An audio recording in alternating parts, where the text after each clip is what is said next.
বিরাট কোহলির মুখে খেলা হবে, কারণ জানলে আপনারও রক্ত গরম হবে। কিছুক্ষণের জন্য ভুলে যান খেলা হবে কোনো রাজনৈতিক স্লোগান কিনা, বরং মনে করার চেষ্টা করুন আপনার জীবনের কোনো পরিস্থিতি যেখান থেকে আপনি বেরিয়ে আসতে পেরেছেন, এমন কোনো মুহূর্ত যা আপনি চাইলেও ভুলতে পারবেন না। ঘুরে ফিরে চোখের সামনে ভেসে উঠবে সেই মুহূর্ত।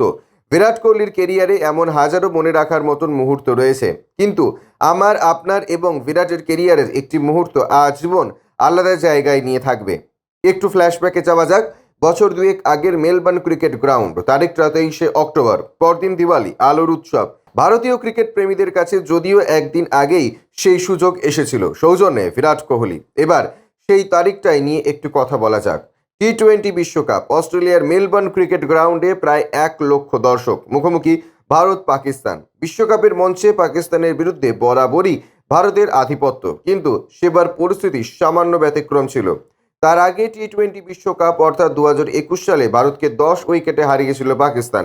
ভারতের তৎকালীন ক্যাপ্টেন বিরাট কোহলির কেরিয়ারের শেষ টি-20 টুর্নামেন্ট, আর তার আগেই ক্যাপ্টেন্সিতে বিশ্বকাপের মঞ্চে পাকিস্তানের কাছে ভারতের প্রথম হার। সেই দিনটি ছিল হতাশার। 2022 সালের 23শে অক্টোবর তারই পুনরাবৃত্তি যেন আশঙ্কা ছিল। ত্রাতা হয়ে দাঁড়িয়েছিলেন স্বয়ং বিরাট কোহলি। যতটা সহজে লাইনগুলো লেখা যাচ্ছে, বিষয়টা একেবারেই অমন ছিল না। ব্যুরো রিপোর্ট, ইউজে নিউজ।